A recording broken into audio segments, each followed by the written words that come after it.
अगर आप माता वैष्णो देवी दर्शन के लिए कटरा आने का प्लान कर रहे हैं तो आज हम आपको इस वीडियो में दिखाने वाले हैं कटरा की पूरी जर्नी। जैसे कि आपको कहाँ रुकना है, किन चीजों का आपको ध्यान रखना है, कहाँ कहाँ घूमने जाना है, वैष्णो देवी मंदिर के दर्शन कब करने हैं और भी बहुत कुछ। तो वीडियो के अंत तक जरूर देखें। बजट ट्रिप सीरीज के 18वें एपिसोड में आपका हार्दिक स्वागत है, जहां हम आपको घुमाएंगे भारत के प्रख्यात स्थानों पर।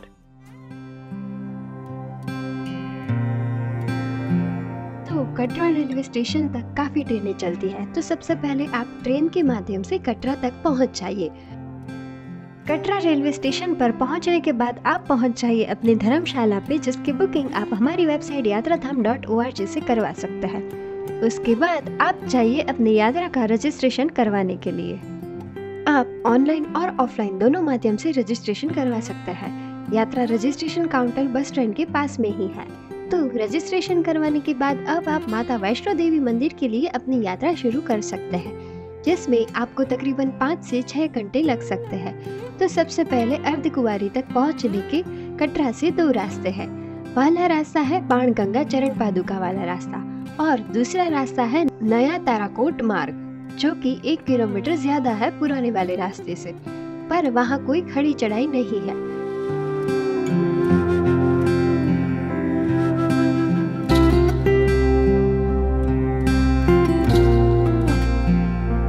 तो अब आप अर्धकुंवारी तक पहुँचने के बाद आप वहाँ भोजन कर लीजिए। आप अर्धकुंवारी में गर्भजून के दर्शन भी कर सकते हैं, जिसका आपको टोकन लेना पड़ेगा और टोकन के हिसाब से ही एक एक करके आपकी एंट्री होगी। टोकन का नंबर स्क्रीन पे दिखाता रहेगा और उसी हिसाब से आपकी एंट्री अंदर होगी। तो आप दर्शन करके आप अपनी यात्रा को वापस शुरू कर सकते हैं।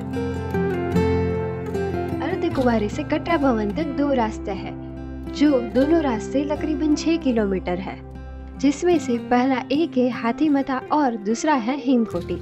हाथीमथा वाले रास्ते पे खड़ी चढ़ाई करनी पड़ती है और रास्ते में ही सांझी छत आएगी, जहां तक हेलीकॉप्टर्स आते हैं।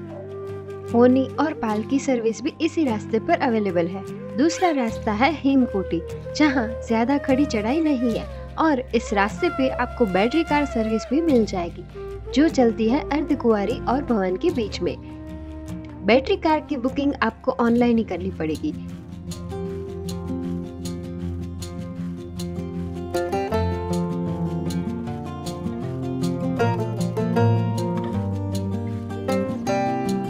तो अब भवन तक पहुंचने के बाद आपको सारी चीजें जैसे कि लेदर की चीजें, फोन, कैमरा, शूज, पर्स, सब चीजें एक लॉकर में रखनी पड़ती है। अंदर इसमें से कुछ भी ले जा नहीं सकते।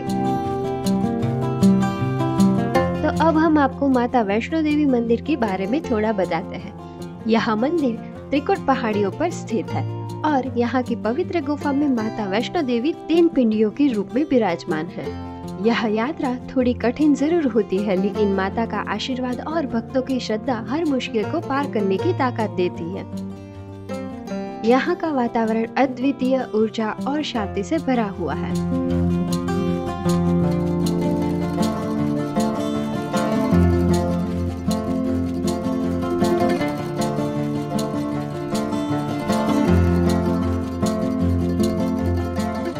माता वैष्णो देवी के दर्शन के बाद आप भैरवनाथ मंदिर के दर्शन के लिए भी जा सकते हैं।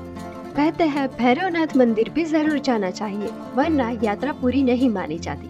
भैरवनाथ मंदिर की दूरी भवन से तकरीबन 2 किलोमीटर है, जो काफी खड़ी चढ़ाई है। उस रास्ते पर पालकी, पोनी से भी जाया जा सकता है और रोपवे से भी जाया जा सकता है। और एक बात ध्यान रखना कि रोपवे की सुविधा शाम 4 बजे तक ही अवेलेबल है। भैरवनाथ मंदिर पहुंच के और दर्शन करके आप वहां से भवन और पहाड़ों का नजारा देख सकते हैं, जो देखने में बहुत ही सुंदर होता है। तो अब भैरवनाथ के दर्शन करके आप वापस पहुंच जाइए भवन, और भवन से निकल जाए वापस अर्धकुंवारी के लिए, और अर्धकुंवारी में भोजन करके वापस निकल जाए कटरा के लिए।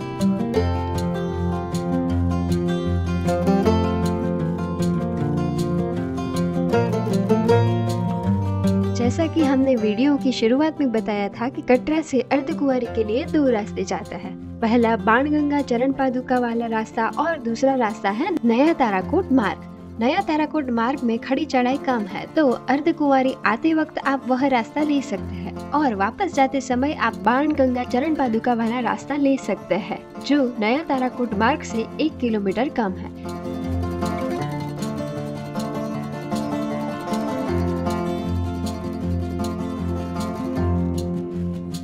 तो कटरा पहुंचने के बाद आप वहां की मार्केट एक्सप्लोर कर सकते हैं। उसके बाद वहां भोजन कर लीजिए और भोजन करने के बाद आप अपने आवास पर वापस लौट जाइए। दूसरे दिन आप कटरा में ही आसपास की कुछ जगहों पर घूमने जा सकते हैं।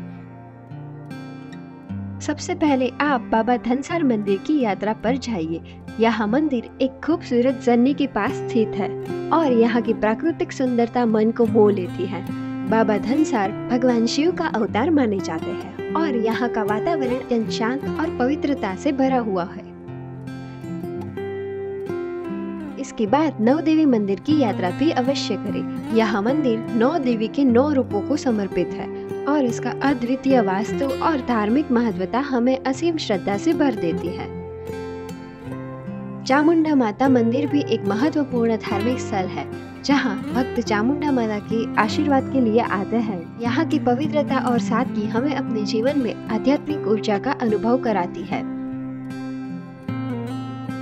अब हम आपको सनासर लेक के बारे में बताते हैं। यह एक खूबसूरत पहाड़ी क्षेत्र में स्थित है। सनासर लेक के बारे में बहुत कम लोगों को अभी तक पता है, इसलिए यहाँ भीड़ कम होती है। पर यहाँ आके आप यहाँ की हरी भरी वादियाँ और शांत झील का दृश्य देख के आपका मन मोहित हो जाएगा। उसके बाद आप जाइए शिव खोड़ी, जो भगवान शिव की पवित्र गुफा है। इस गुफा में प्राकृतिक रूप से बने शिवलिंग को देखने का अवसर मिलता है और यहाँ का धार्मिक वातावरण हमें भगवान शिव की भक्ति में डूब जाने का एहसास कराता है। और यहाँ कटरा की यह यात्रा समाप्त होती है। अगले वीडियो में हम आपको लेकर चलेंगे महाराष्ट्र के त्र्यंबकेश्वर मंदिर में, जहाँ का त्र्यंबकेश्वर मंदिर 12 ज्योतिर्लिंग में से एक माना जाता है। तो ऐसे ही और भी वीडियोस के लिए हमारे साथ जुड़े रहिए और अगर आपने अभी तक यात्राधाम.org के सोशल मीडिया प्लेटफॉर्म को फॉलो नहीं किया है तो कर लीजिए। धन्यवाद।